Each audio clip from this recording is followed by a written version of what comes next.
Netcasts you love. From people you trust. This is Twit. Bandwidth for Twitch is provided by CashFly at CACHEFLY.com. This is Twitch, This Week in Computer Hardware for May 20th, 2010. Stainless steel and broken dreams. This episode is brought to you by Squarespace.com, the fast and easy way to publish a high-quality website or blog. For a free trial and 10% off your new account, go to Squarespace.com and use offer code TWITCH. And by Drobo, the original S, Pro, and new Elite, offering expandable storage products for individuals, small businesses, and creative teams. For more information and instant rebates, visit drobo.com/twitch. And by Audible.com. To download a free audiobook of your choice, go to audiblepodcast.com/twitch. And welcome to Twitch, This Week in Computer Hardware. I am Ryan Shrout, joined again by Patrick Norton, our good friend. How you doing, Patrick? I'm good, man. How are you today? I am doing pretty well. Busy, getting ready for a long trip to Asia for the next couple of weeks. Computex? Yes, Computex. Going to Tokyo for a few days before this time. I've never been to Tokyo, so. If you go to Akihabara, keep an eye out for the Resistor store, which is basically this guy that, if you've never, it's Akihabara. Just hand somebody else your money and your credit cards and go enjoy yourself. Or else you'll find yourself like literally in this guy's booth with like 250,000 kinds of resistors, some of them in buckets and bins, and it's unhinged. It's like a fish market, except there's electronics everywhere. Well, it's not like America where we don't have the population density in any particular area to have super specialized stores. For us, the specialization is electronics. True. For them, in the greater Tokyo area, which is the most dense and largest population center on Earth, they have a store for resistors. Or maybe Phillips head screws of this size and every type. Wow. So cool. Yeah, I've been told Tokyo's a pretty neat place, so I had a slight work excuse to hop over there for a few days before Computex starts in Taipei, which is in Taiwan. So I'm taking advantage of that opportunity. So I'm actually leaving Monday, so coming up soon. That other voice you heard, by the way, is Colleen. Hello, Colleen. Hello, hello. Good to see you one last time. Good to see you one last time in your regular position there in the Twit cottage, filming ball and bouncing around on the ball and all that good stuff. Colleen will be leaving us. I'm sure we'll have her back in for spots. I wouldn't worry about her falling off the face of the earth or something like that. But as a matter of fact, I can announce that Leo will probably be regularly appearing in my place on Twitch. It takes a Leo to replace a Colleen. Well, it's like Return to the Screensavers. It's the thing. He's like, well, if Patrick's on it and you're leaving it and we need to fill a spot, I think he's excited to be back with the man himself, Patrick Norton. Aww. That's adorable. and it'll be like that one time where I guested on the show on Tech TV. Like now I'm just on all the time. Oh, well. It'll be fun. It'll be fun. So, Patrick, you had something you wanted to bring up, a little bit of a sad note, but we're going to start out with that. One of the movers and shakers of the headphone industry, the transducer industry, Dr. Fritz Sennheiser passed this week. He was 98 years old. He kind of passed the helm over of Sennheiser to one of his sons probably about 15, 20 years ago. But he built the first shotgun microphones, the first open headphones, i.e. non-sealed headphones. So if you've owned a pair of headphones where people sitting next to you could hear him, this is the man responsible. It actually helped him deal with a lot of transience issues and in the way the bass and removing the boominess out of bass. Just a real pioneer in terms of audio engineering in the 20th century. So props to the man who made so much good audio available to so many people. And his name will continue to live on in the world of high-end audio for quite some time, I'm sure. Yes, it will. And shotgun mics. and shotgun mics. Sorry, let's say shotgun mic. High quality audio and shotgun mics. Well, they're high quality audio too. I just like saying shotgun Shotgun mics. Just like saying the combination of shotgun and audio in the same phrase. I understand. Let's see what's happening in the world of hardware. The first little bit will probably, it's also, I guess, kind of a downer note. It's the passing of another icon, maybe, if you not up to the brand of Sennheiser, but BFG Tech, who I think many of our readers will know as one of the predominant Nvidia partners in terms of high-end graphics cards. They dabbled into the world of high-end motherboards when Nvidia was making their own chipsets for the enthusiasts. They have their own power supply brand. They even most recently started going into the world of desktops and PCs with these ultra high-end Phobos computers and Demos, I don't know how you pronounce that one on their laptops. Demios, I'll go with that too. But you know, different. Their take on Phobos was that somebody came in and hand delivered your computer and set it up and answered all your questions while you're there and that kind of stuff. So we'll have to see if that's a success. But they announced that they're leaving the graphics card market completely. So no more BFG graphics cards for you guys. I don't even know. I don't remember ever seeing any GeForce GTX 480s or 470s, the most recent iteration of NVIDIA GPU under the BFG brand. And obviously now we know why. Inside story, kind of inside baseball a little bit. Apparently this is something that had kind of been happening. They have 480s on their website. Do they? Okay. Well, they don't have many more. Since September timeframe abouts, we'd started to hear rumors about NVIDIA wanting to lower the number of their partners in terms of the graphics card world. They had too many. It was difficult to have them all work together. It's difficult to do a lot of these product launches. As the discrete graphics card market has kind of shrunk over the last several years, it does get a little more difficult to divvy up, you know, less of, if there's less in the pie, it's hard to feed all your children, so to speak. So BFG Tech is one of the first casualties. We saw XFX move away from being an NVIDIA only and go to ATI. Apparently BFG either decided not to go that route or wasn't able to go that route for one reason or the other, so they are passing on. And you may remember them from being the graphics cards of choice for the Ultimate Gaming Machine. Yeah. Brian, is there any particularly dominant aftermarket manufacturer of graphics cards at this point? I mean, I know OEM sales to, you know, big companies like Dell and Sony are by far the largest market, but is anybody particularly a leader at this point in terms of the, you know, the box stuff we buy on the shelves for our own use? Yeah, what do you think, Brian? I think I think that idea, I think there is not as dominant a player as there used to be, right? If I had to pick one today, I would say EVGA is probably the biggest brand in NVIDIA add-in cards right now. I think that's publicly known, right? Yeah, I mean, it is. But what you're seeing now is more of a move towards, so EVGA, BFG, these companies never really did a lot of their own, they didn't do their own manufacturing, really. So they would buy these cards from ODMs, rebrand them, try to add some values in terms of, you know, game pack-ins or warranties and that kind of stuff. So they were really marketing companies and product, you know, they weren't engineers really at this level. I mean, they did some cool stuff. BFG was almost always the first to introduce water cooling on NVIDIA graphics cards and that kind of stuff. But now what we're seeing is the companies that are manufacturing these cards, ASUS, MSI, Palette, Galaxy, those last two companies, probably a lot of our listeners and viewers have never even heard of before. They are going to become the brands that dominate in the AIC world because they have the ability. NVIDIA wants to get out of the manufacturing part, right? What they had been doing is making their cards, selling them to BFG and EVGA and everybody, having them label them. Well, whatever. NVIDIA didn't make the cards. They had a reference design made by one of the ODMs, which then they sold to these other companies.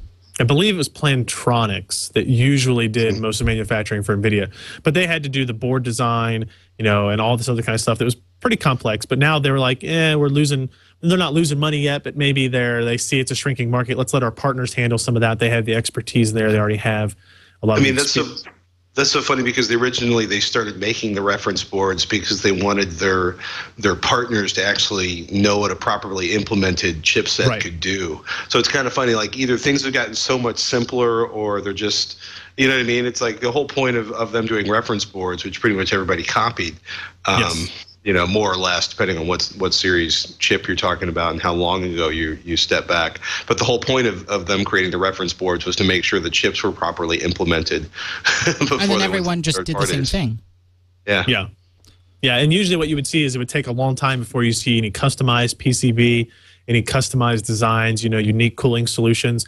Now what we're going to see is those things come out quite a bit earlier in the design. I mean, Nvidia is still going to give a reference design to these guys, but they're not going to, build and buy the first 20,000 of them and then sell them to these ODMs to then rebrand and resell. I mean, that's even what, Asus and MSI and those guys did for the first batches of them before they could start ramping up their own manufacturing. But now that's going to be really, really, really limited. Maybe they'll make some samples for the media, some samples for the engineers at these companies to make sure they know what's going on.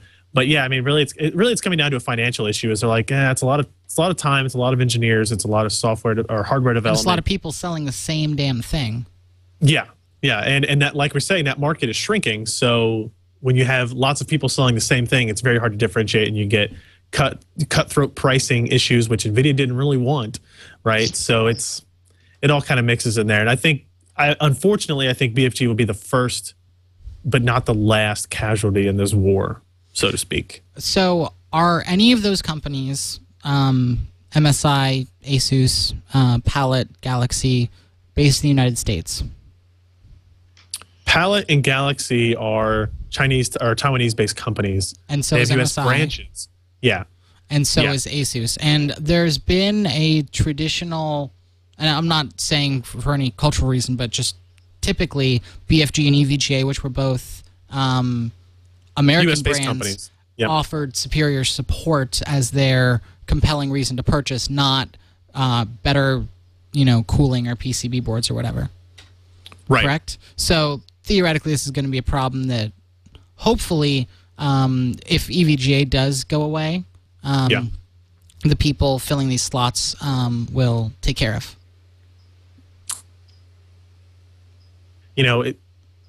Like I said, that market is shrinking, so there's less and less demand for a lot of those unique features and that kind of stuff. And so but the people we'll just who are have to listening see. to these shows a lot of times love the ability to call up EVGA, say, send me a new card, and when that card gets there, they pop the old one in the box and send it back. If you're listening to this show, you probably care about it, even if you're not the majority of the population. Right. And unfortunately, I think some of that might suffer. I think some of the benefits that you get of having a U.S.-based company controlling support and all that kind of stuff might be lost on the industry because of some of these sweeping changes. But we won't know for a while, right? Oh well. Oh well. Oh well. We will keep an eye on. Trust me, we'll keep a close eye on the world of the graphics market. But first, let's take a quick moment to thank one of today's sponsors. That would be Audible.com. You can get download a free audiobook of your choice if you go to audiblepodcast.com/Twitch. That's TWICH. Audible.com is the leading provider of audiobooks with more than 75,000 downloadable titles across all types of literature, including fiction, nonfiction, and periodicals. For listeners of This Week in Computer Hardware, Audible is offering a free audiobook to give you a chance to try out their service. One of the audiobooks that you might consider downloading and giving a shot, it's absolutely free, is one that we're going to let Colleen give her suggestion, but I would tell you Daniel Suarez novels. First one is called Demon. The second one is Freedom in trademark. I don't know if you're supposed to call it Freedom trademark or just Freedom. And these are modern day novels, fiction novels set about or to discuss the dangers of having a technology overrun our society. For example, there is an out of control piece of software that is basically controlling major portions of these corporations' financials, and it uses its ability to infiltrate into networks to blackmail companies into doing things that it wants. Otherwise, it will just completely destroy the financials. It can crash stock markets at its will, this kind of stuff. And it's when you read it in these novels, it's you're like, wow, I could really see that happening. I mean, we saw just last week, or was it 2 weeks ago, the stock market drop 1,000 points in like 4 minutes or something. And they say, oh, this was all done this was a computer error or something like that. And it was while I was reading the first novel, Demon, I was like, oh, wow, okay, all this stuff is suddenly this is much more realistic than I thought it was. Yes, exactly. So there's 2 novels. Demon is the first one. Freedom is the second one. Both of those are available. And Colleen, you had one that you wanted to make sure you got in one last time. I probably picked it about 3 times when I had the ability to pick books, and that's going to be Snow Crash, which is probably my favorite book that I know is available on, if not my favorite book, that I know is available on Audible.com. It's one of the quintessential cyberpunk stories. It's a little bit dated in a lot of the technology that's on there, but I think that adds to the fun of it. It's like watching 1930s television about, in the future we will be driving flying cars, except it's much more subtle than that. Right. It's just a lot of fun, and Cool. it also is kind of the origin of a lot of interesting ideas that actually did influence the way the technology went. Cool. You can download any of those 3 books for absolutely no cost to you, and you can give it a shot. Try out the Audible service. All you have to do is go to audiblepodcast.com/Twitch, TWICH, and we thank Audible for their support. Now, I know a lot of you guys that listen to this show, guys and gals, know that I like USB 3.0 devices. And let's be honest, who doesn't? Yeah, right now at this point, if you don't like USB 3.0... why did my face just pop up? Just seeing if you didn't, I was going to give you a chance to give an angry look if for some reason you had anything against it. But I believe ESAT is perhaps the finest external connector ever devised by mankind. Con! The nemesis. You're her nemesis now.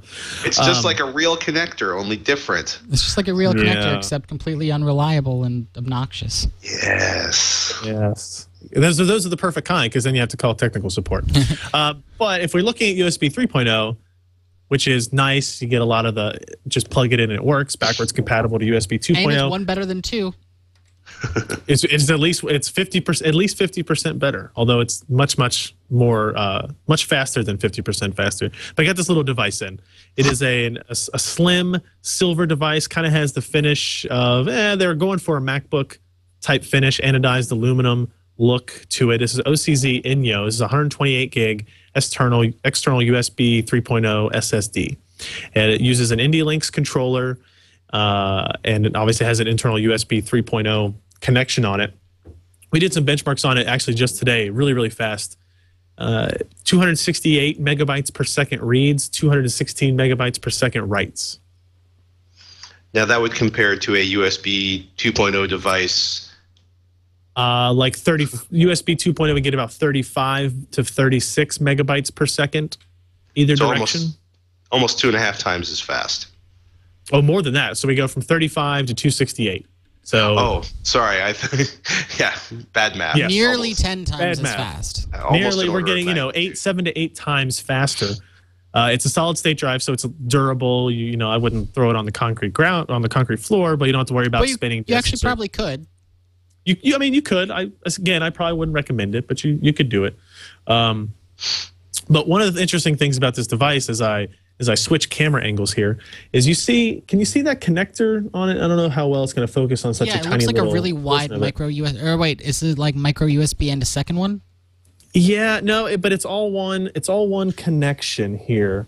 It's really hard to see, but it's weird. Like micro USB but longer. And that's obviously because you need to have more pins in USB 3.0 because of all the different type of changes to the specification. So USB 3.0 is no longer a 4-pin specification. Correct.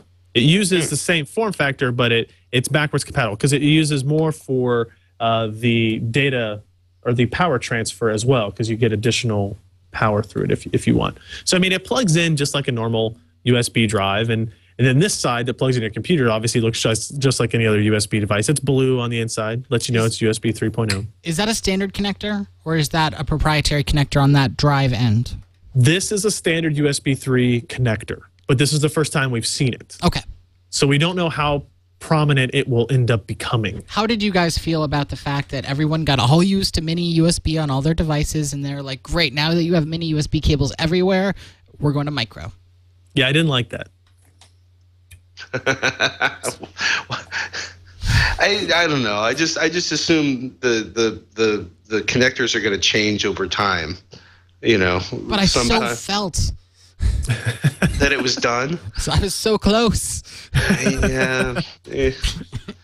I agree. I agree with you because when I had all of my phones that were charged through mini USB and all my external USB devices, your Bluetooth headset used and your mini phone, USB, both. Yep, and then they all transferred over to micro, and none of the chargers that I had purchased worked or anything like that. So I agree. So that's why I'm asking the question. Yeah, I mean that's one of my concerns with this is that the benefit of it being so slim and sleek and nice looking is kind of, to me, a little bit muted because you have to carry this cable everywhere you go because nobody else is going to have this cable. I don't know where you can buy more of these cables yet. It doesn't have the ability to connect. It doesn't have a connector coming out of it that you could use like in the case of emergency type of thing. So yeah, it would have been one of those cool, like, the drives that have like a little USB cable that flops out of the side, kind of like a flip Mino camera.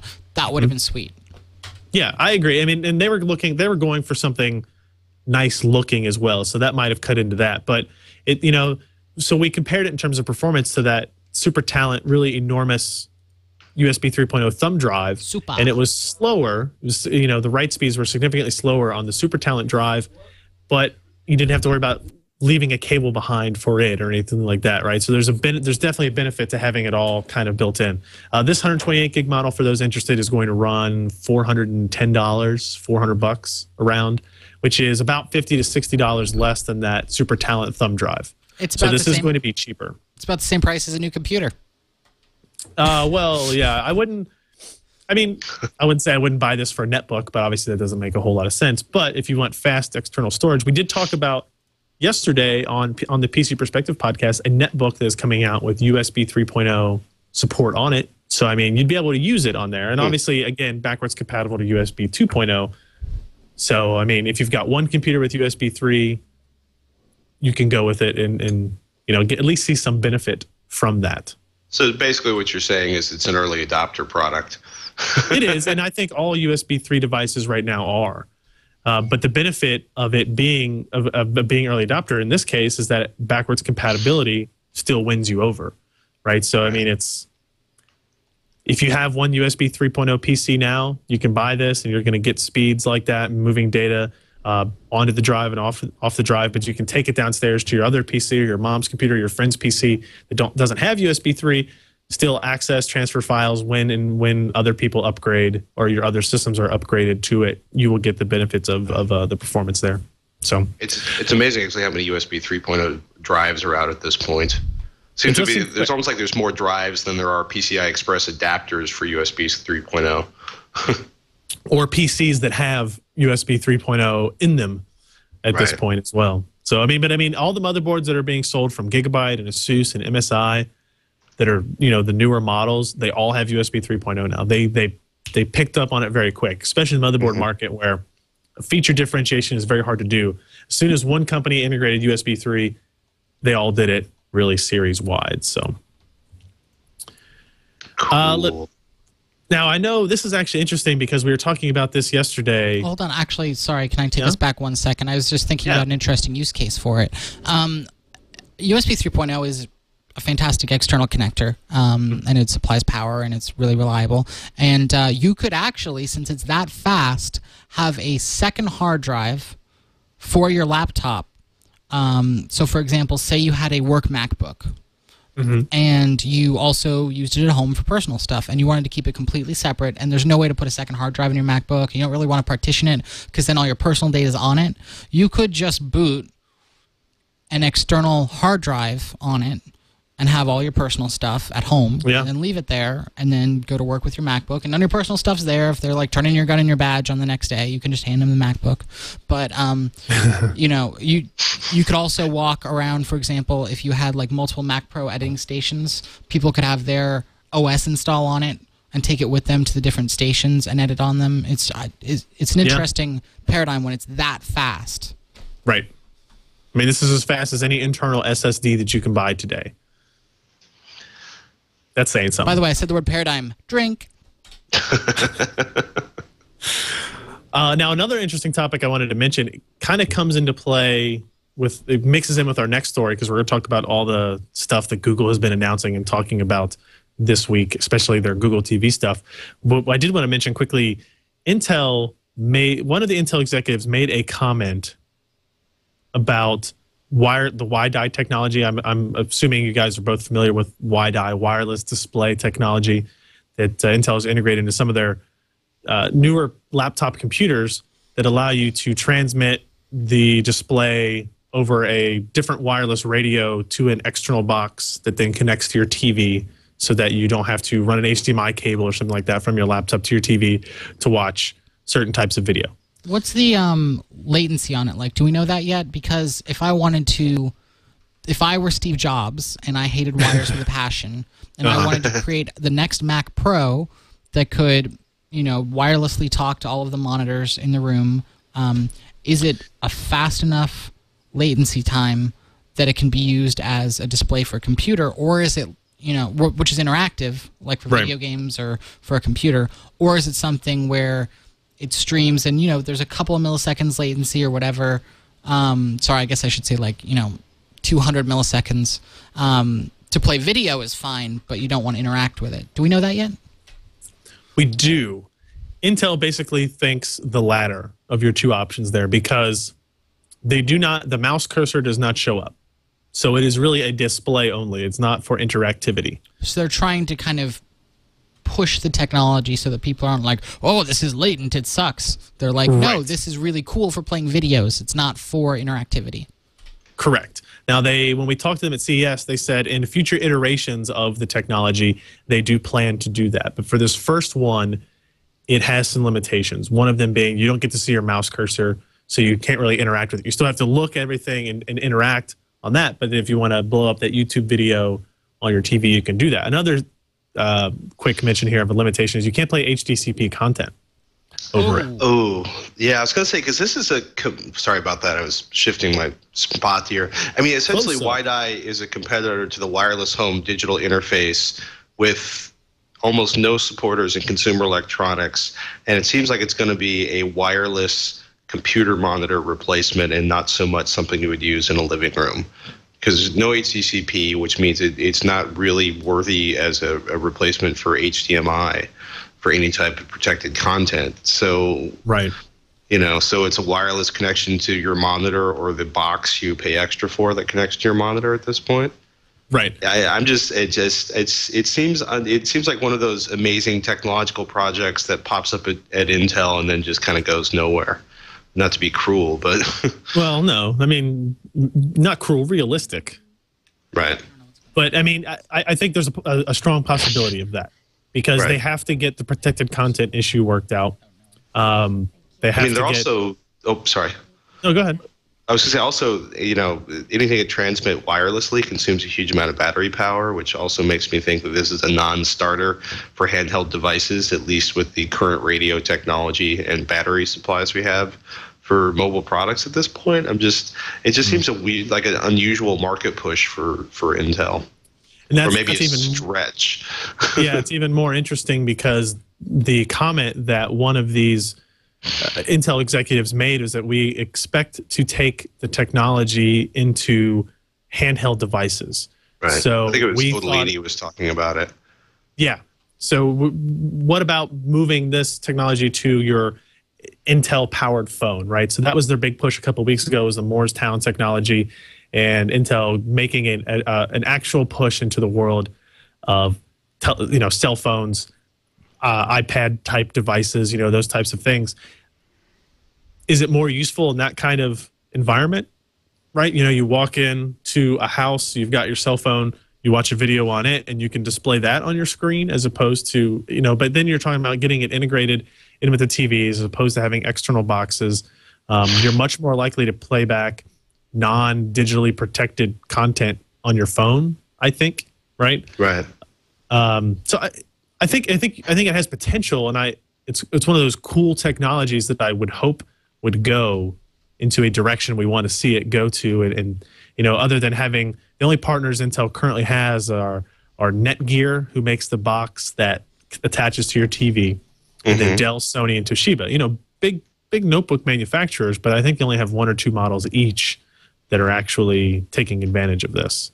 So they still have kinks to be worked out. We're just kind of sitting here, you know, please don't suck, please don't suck, please don't suck. Right.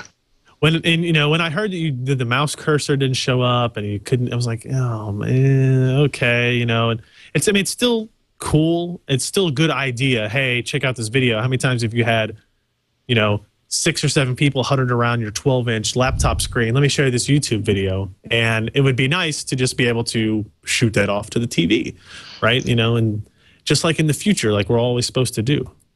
Yeah, but why do it over a Wi-Fi connection? Yeah, it just seems to be a little beneath Intel. Not to say there's anything wrong with Wi-Fi, but it's just a weird choice to funnel video. It's just, you know, and something like I think they're saying it's as long as a 5-second delay between the transmitting device and the receiver showing up, which is pretty epic. Yeah, that's why I was asking about it, because I mean, I suspect they're probably compensating for any signal loss by adding that buffer time in there. Which also they're uncompensating for the awesomeness and introducing a lack thereof.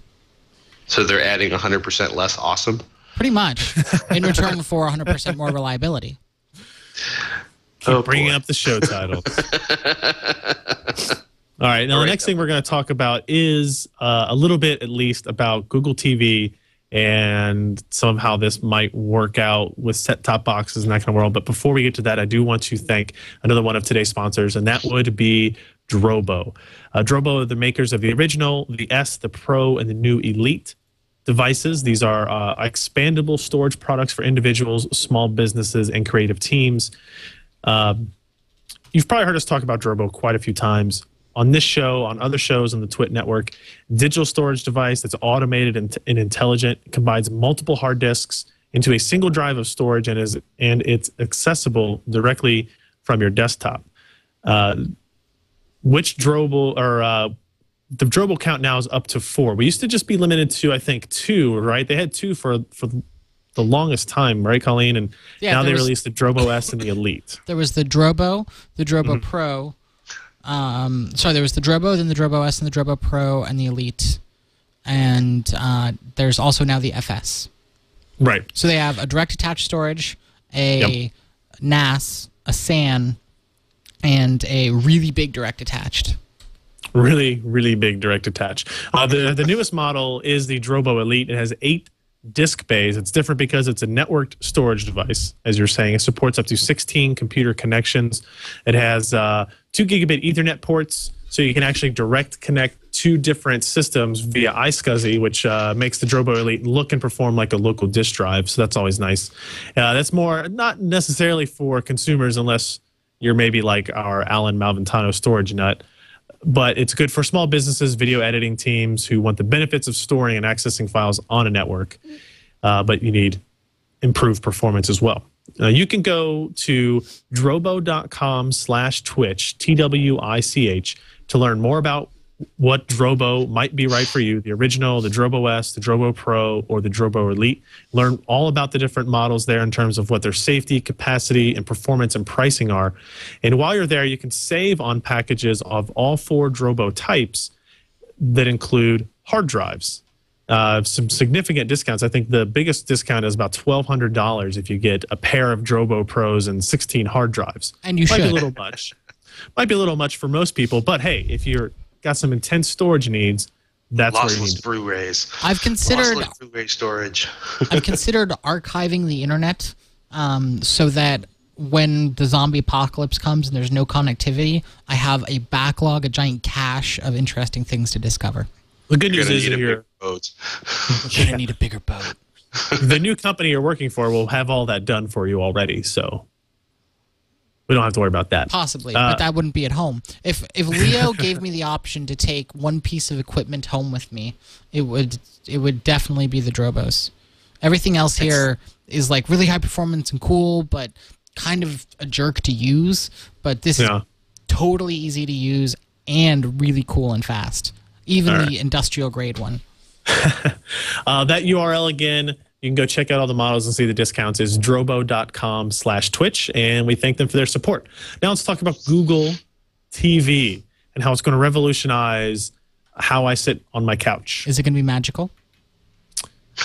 Well, they tell me it is, right? I mean, and who am I to argue with the company that will probably have the most control over my life of any other company that exists? If I have a Google phone, I depend on Google search results for people to find our website and our reviews. The Google Ad Manager is our software base for that. They're going to power my TV, right? So that's pretty close to everything that matters to me. So what is Google TV? Android in my car. That's what I was going to leave for you guys. What did you guys see at, or none of us, I guess, were actually at the event, but what did we learn about what Google TV is in terms of what it's going to mean for our readers?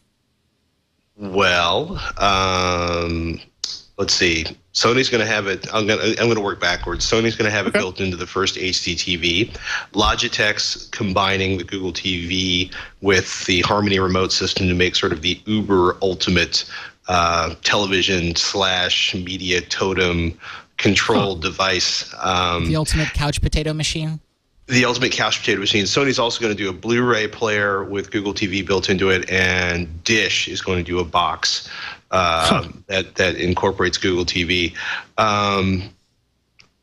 And I think it's going to be interesting to watch how people use this, right? So essentially, it's sort of a internet overlay on your regular programming. It's not there all the time. It's not like those annoying push boxes where they're like, did you know the man that played Captain Kirk is also advertised products? You know what I mean? Like when you're sitting there like wanting to figure out who put those really awesome tidbits of information in the feed to invade your space. But it's an interesting idea that they want it to work. In some cases, a lot of people are complaining like it's going to need an IR blaster to control your cable box. Well, you know what? You need IR to control most cable boxes because most cable boxes don't have a dependable, consistent interface on the back of the box to connect into, or maybe it just seems that way to me. But depending on how you look at it, it's either Google's looking at there's 4 billion people that watch television around the world.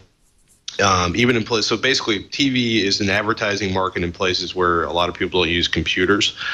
Google, of course, wants to sell advertising, and they want to have more search data on everybody. And they have a pretty interesting knack for making super functional user interfaces. So the idea is that you're going to go in, you're going to have your remote, you're going to use Google TV to help you find and access content in a way that it does something that everybody kind of wants, where it will seamlessly integrate everything, your cable or Dish or DirecTV network plus, the stuff you have downloaded on the web, the stuff you have archived, and make it eminently searchable, which is something most people's video collections aren't unless they've spent a lot of time making really giant descriptive titles and organizing things in really special ways, because there's no particularly great the metadata on many video formats is lacking.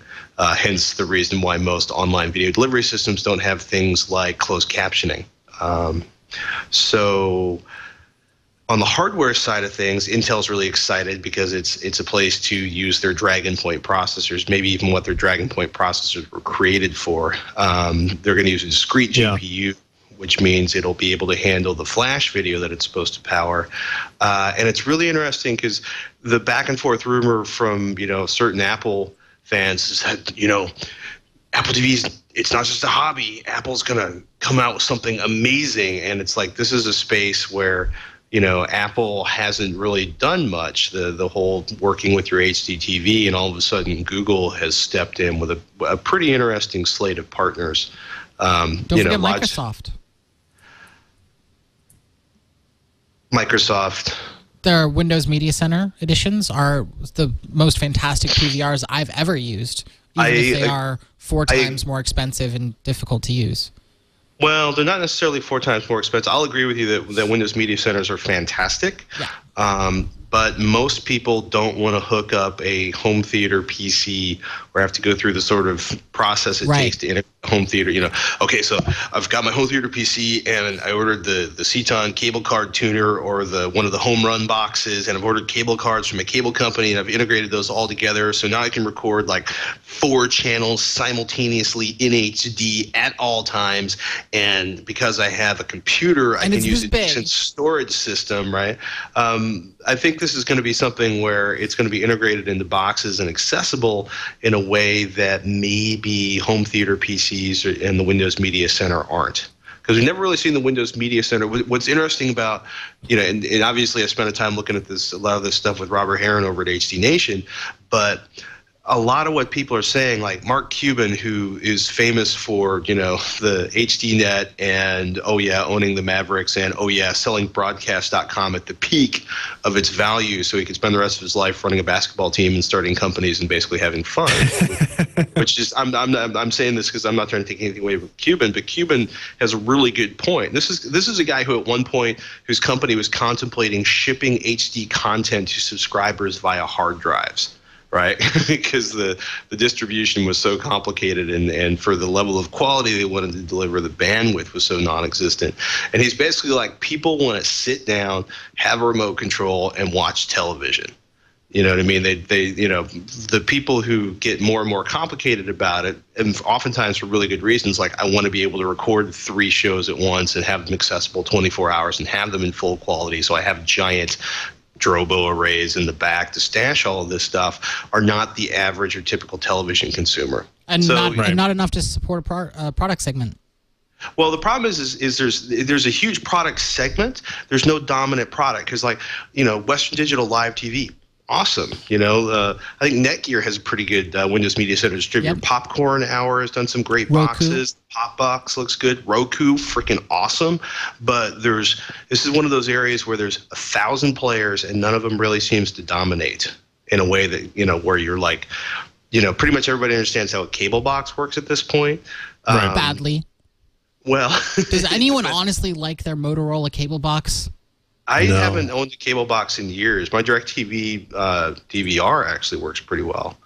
But I haven't had a cable box in over 12 years. My cable box from Comcast Digital Cable refuses to record anything except for the Colbert Report. It's a good cable box. Worst situation. Yeah, I was going to say, at least it's not recording. Sometimes I want the Daily Show. Well, at least it's not recording Days of Our Weasels and making you watch like General Hospital or whatever it is. That's true. Anyhow, it's gonna be one of those things. Everything's coming out. Logitech definitely. I'm pretty sure Sony, the HDTV and the Blu-ray player. I think they're all coming out this fall in time to get hot and heavy for the Christmas shopping season. So. It's going to be interesting to see what this is. Logitech was doing some demos today in San Francisco, and it's early right now. Android's a little more capable than I thought in some areas. Not to take anything away from Android, but they're stepping it up. And the new version of Android they were talking about today, the 2.2 version of Android, actually is pretty good. Froyo, not so stoked about the name. Frozen yogurt. I know what Froyo is. I was alive in the 80s when the frozen yogurt stand showed up in the malls. Nice. You weren't always there? No. Right about the time when you were a zygote, they started showing up in volume. You just called me a zygote. Yeah, I think it's actually going to be really interesting. I think the future of digital media consumption, so I should actually say computing. I think computing is going to take a lot of different forms. I don't think it's going to be necessarily the desk, keyboard, mouse, monitor. I think it's going to be desk, keyboard, mouse, monitor, standing up, tablet, phony thing, or leaning back on your couch watching something. And I think the interfaces are all going to be different. And I think that it's all going to be delivered via IP on demand. Even if it is a live stream, it's going to be a live stream that you decide to watch on demand. And we have all of those. We have that division already, Colleen, except that the majority of our content isn't delivered on IP.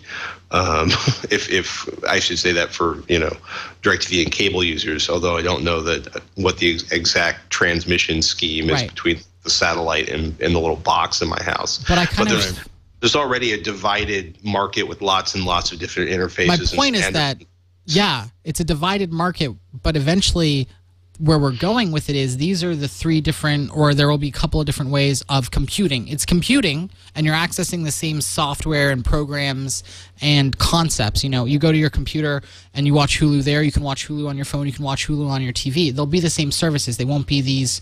Right. They're just in different ways of interacting, rather than because they're different ways of interacting, they're completely different. You may only get, you know, Mobi TV on your phone, you may only get Comcast on your TV, and you may only get Hulu on your computer. They're going to be the same services in different form factors, and I think Google is making a push to bring relevant computing everywhere, and that's why they made Android, and that's why they're putting Android on a set-top box and putting it on your TV, because they say, hey, we can deliver media to you in another place and advertise against it and make it relevant.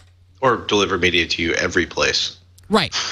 and monetize it. Exactly. and take a little bit off the top. I think it's interesting also that they're using Atom chips, because so far can you think of any Android products that aren't ARM-based, Ryan? No. No. So well, I know that we've heard rumblings of ASUS making EPCs with Android, but we've never actually seen them, you know, in the wild, so to speak. And it's not that hard. I mean, we know it's possible. It's just Linux after all, but it's an interesting note. And it's also, I think, really good that they're going in that direction, the little tiny set-top boxes, and not the direction that Microsoft went in with the home theater PCs, which is overkill and too complicated for most people to use. Right. I'm still hesitant to believe that a lot of people will want to install another set-top box in or around their home theater system. That's why I'm more interested in some of the integration methods of this into, you know, DirecTV or into the TVs and all that kind of stuff. Personally, I mean, how cool would it be if this was a standard that was in all TVs if you want it, not if you don't want it, but you know, sure. And set-top boxes, and you plug in your internet connection, and you can get whatever you want live or on demand. I agree. I mean, that's the epitome of what everybody wants. We want we'll get the bandwidth everywhere. Yeah, that's true too. Well, that's why Google's pushing so hard to get much faster bandwidth. Yeah, it's an interesting idea, right? It's a Google search interface laid on top of television consumption. It's a remote control with a keyboard built into it.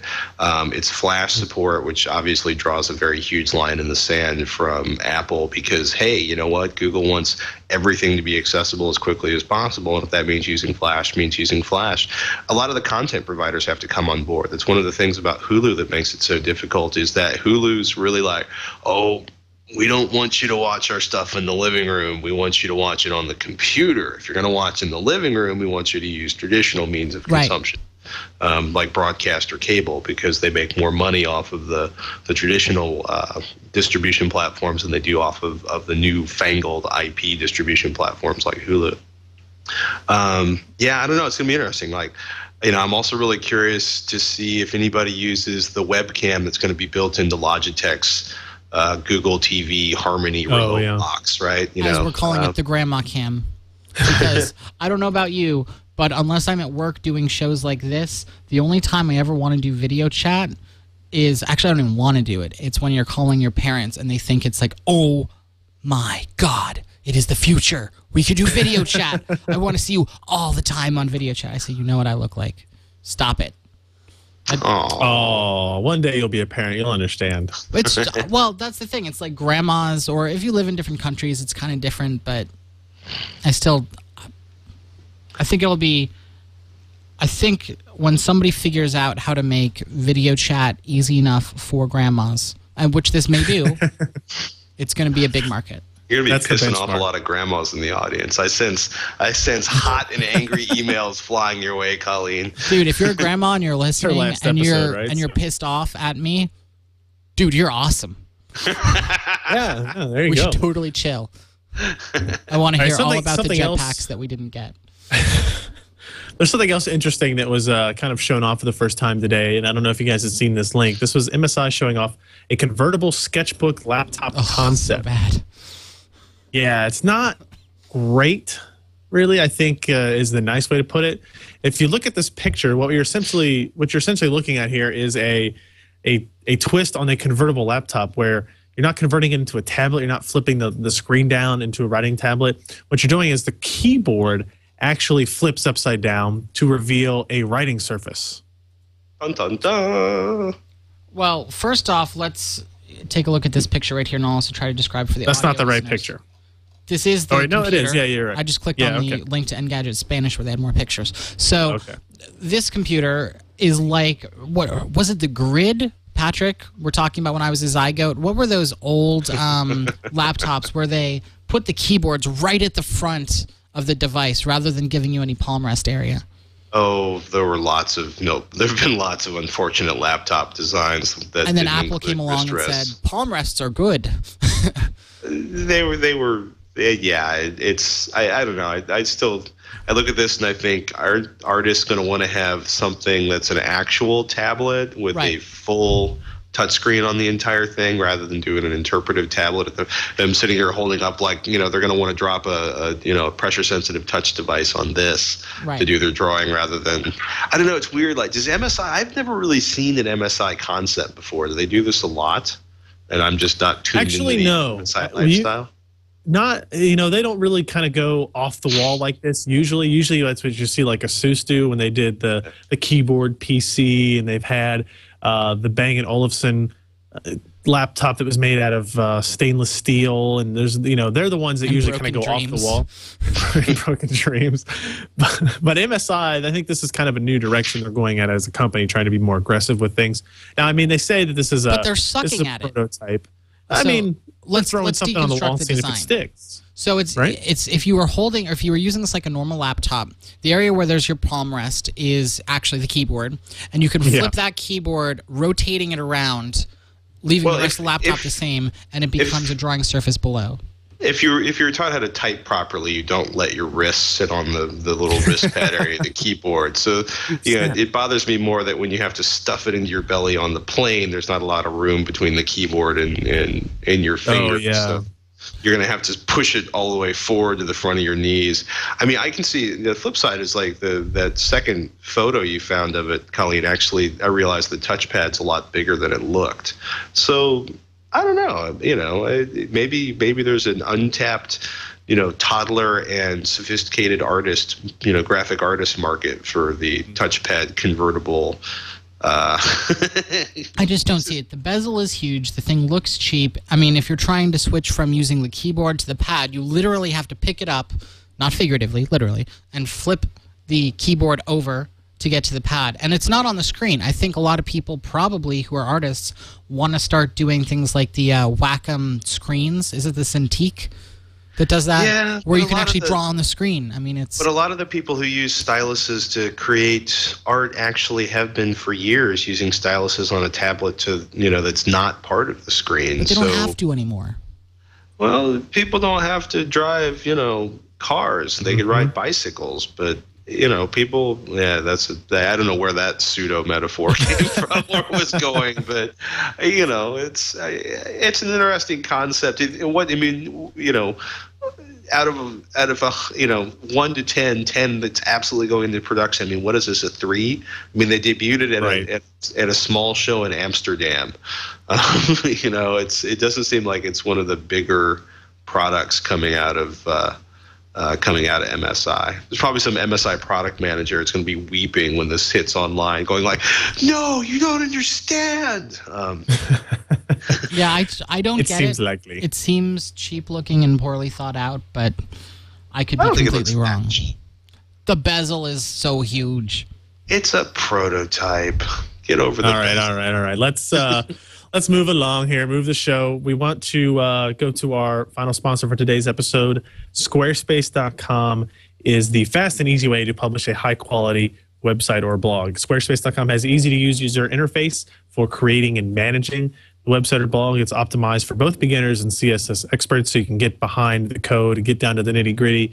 If you want to, or if you don't want to, there's a lot of options in order to adjust the way the site looks, how it appears, how the content appears, in a easy Ajax drag and drop method.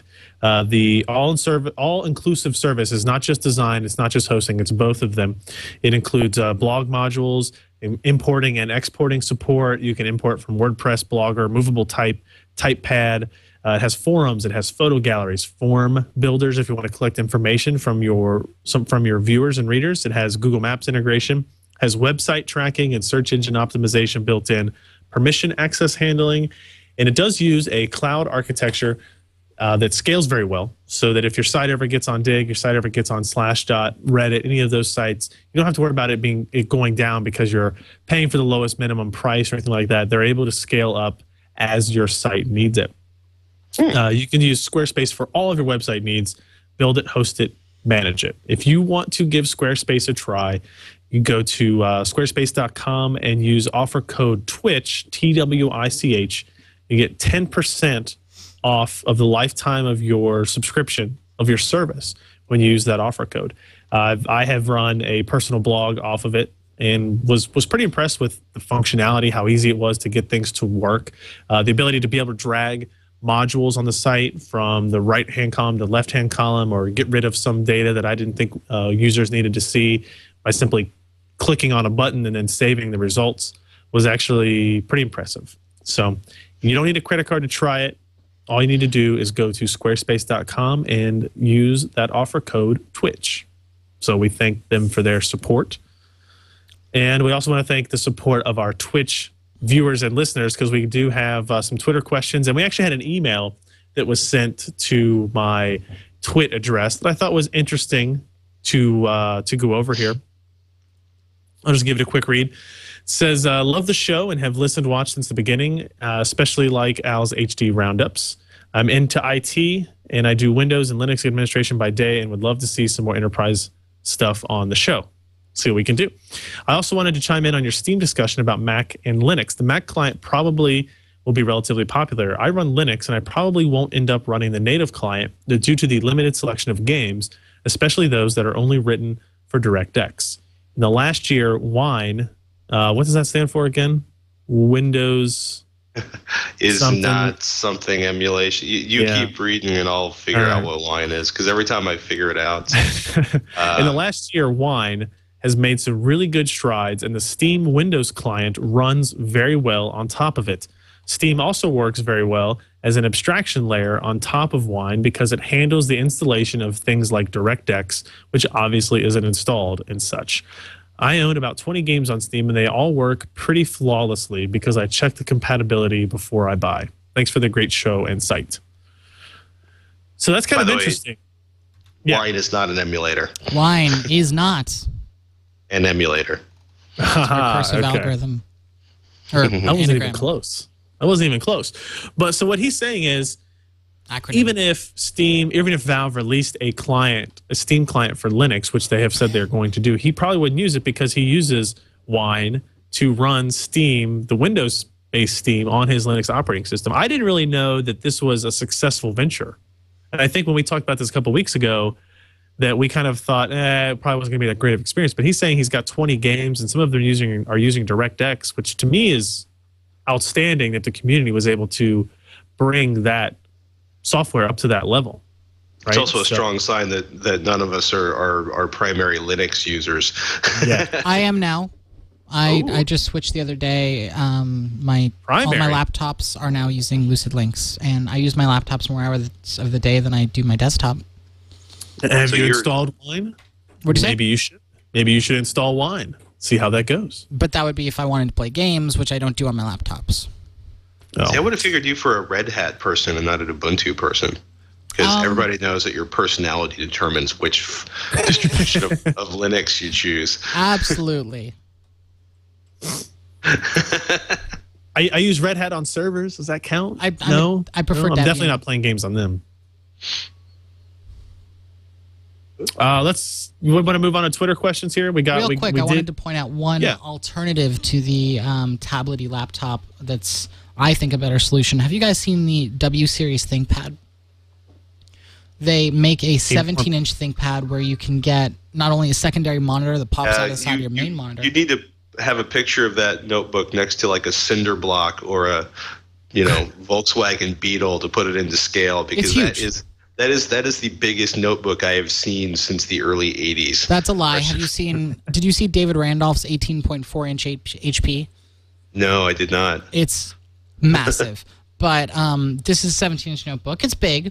It's like 4 inches thick. The palm rest area it's not 4 inches thick. You're right. It's only like 3 inches thick. It's like 1.5. It feels bigger. But the palm rest area is a drawing tablet with pressure sensitivity.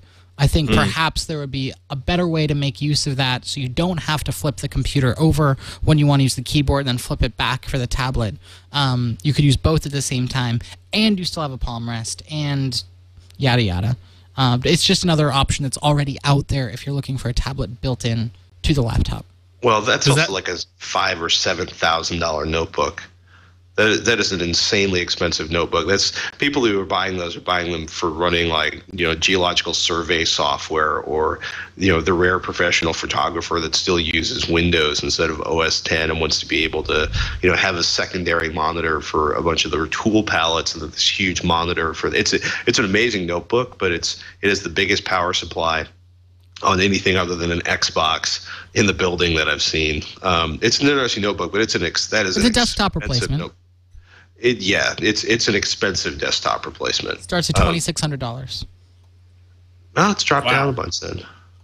Now, this is the one that has the multiple monitors, right? The one that has the slide out. The little monitor. This is the one that has the option. So this is if you're going to do something ridiculous. That's a different market, yeah.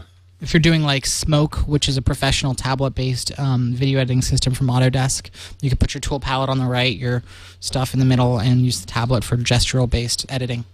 How about epoxying a pressure-sensitive touchpad to the front of your notebook, or just carrying? I'm not arguing, dude. She's down with that. I don't think that's the problem. Can I use a hacksaw?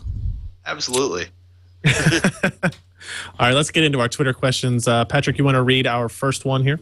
Yeah, sorry. I was slightly trying to find the current pricing on that notebook. Spencer Fair emails in, @Ryan Shrout. Might be an easy one, but a good Windows 7 multiple monitor toolbar and screensavers. I don't use any applications for that. I just pretty much go with the Windows 7 defaults. Colleen, you sound like the kind of person who would have add-ons for their 9 monitors or just 3 30-inch displays. Do you use anything? Because I know you went out of your way to find desktops that would scale well. Have you done anything with screensavers or your toolbars?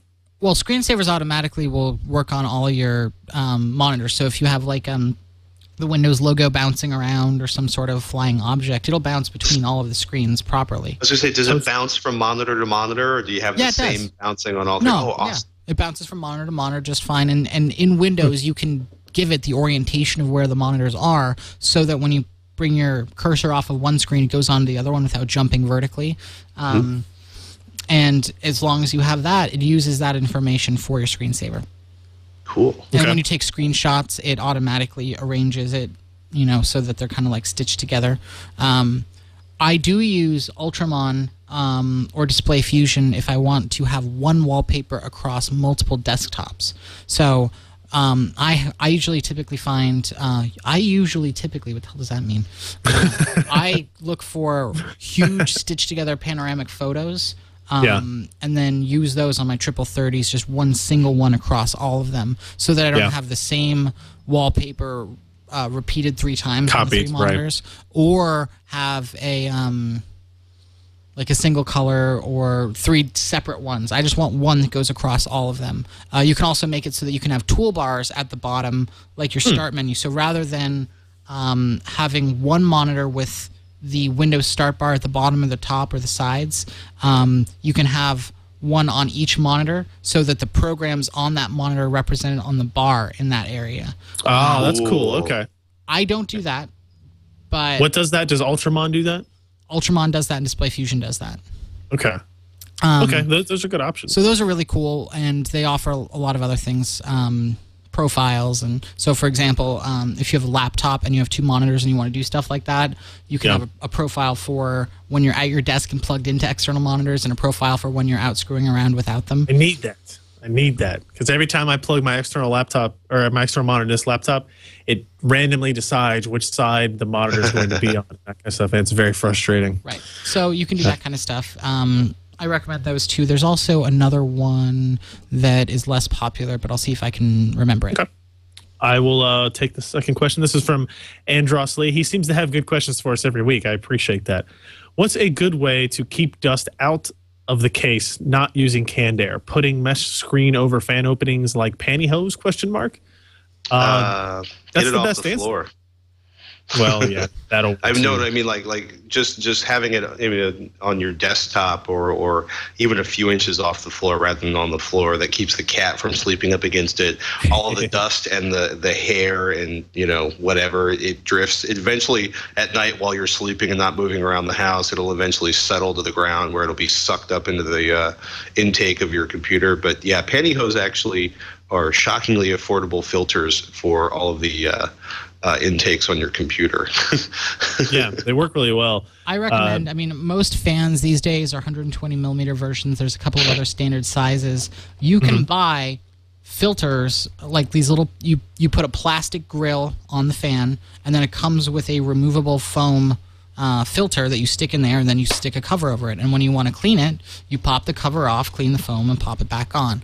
And these are made, and you can get them at Fry's or online. They cost like $2 or $3, and you put those over all of your intakes, and then you clean it. So yeah, pantyhose works, or you can spend $2 and not have pantyhose on your computer and get these, or you can buy fans with replacement ones, and there's lots of cases that have removable dust filters. But these are parts that are made. There's no reason to go out and be ghetto about it. Actually, as of a couple of years ago, I basically told every case manufacturer that we met with that shows like CES and Computex, is if your case doesn't have removable, cleanable filters on their air intakes, I don't even really want to talk about them anymore. The system we looked at yesterday that was the Antec P183 case had really nice... Yeah? See, I don't even... I rebuild my computers so often that I don't really get that much dirt in them. Right now it's actually kind of bad because I've got these really powerful 1 amp fans sucking air down through a radiator. And so I've got these dust bunnies just kind of covering the top of the computer. And if I touch them while it's on, it looses them enough that they go whoosh and suck through the computer and fly in the entire room. So that's not good. It's something that I should deal with. And it's time to change the direction on those fans and turn your case into an overpressure system or something. It's true. There's so many. What I'm planning on doing is removing the all the parts from the case and building a panel and mounting points for all of the ATX compatible parts and radiators and stuff into my desk. So that the computer and the desk are one. It's an ATX compatible desk. And at that point, I'll be able to clean radiators and stuff easily by making them removable and that kind of stuff. But if you're thinking of doing that, don't, because you're insane like me. I know. All right, you want to take the next question on our list, Patrick? Absolutely. Francis Cox emails in, do you know of any review that states clearly if the 2010 MacBook Pro's Core i7 processor is a quad-core or just a hyper-threaded dual-core? We don't need to know a review. We know that it's a dual-core. Correct. Okay.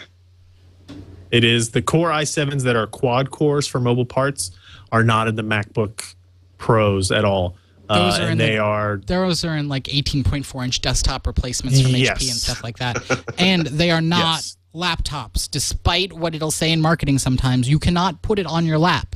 They're portable computers. Bigger than your lap. It is hotter than you can stand. And there are going to be fans on the bottom that will get choked by your pants. And it will overheat and die and explode. And you will never have children, either because it exploded or because it cooked your gonads.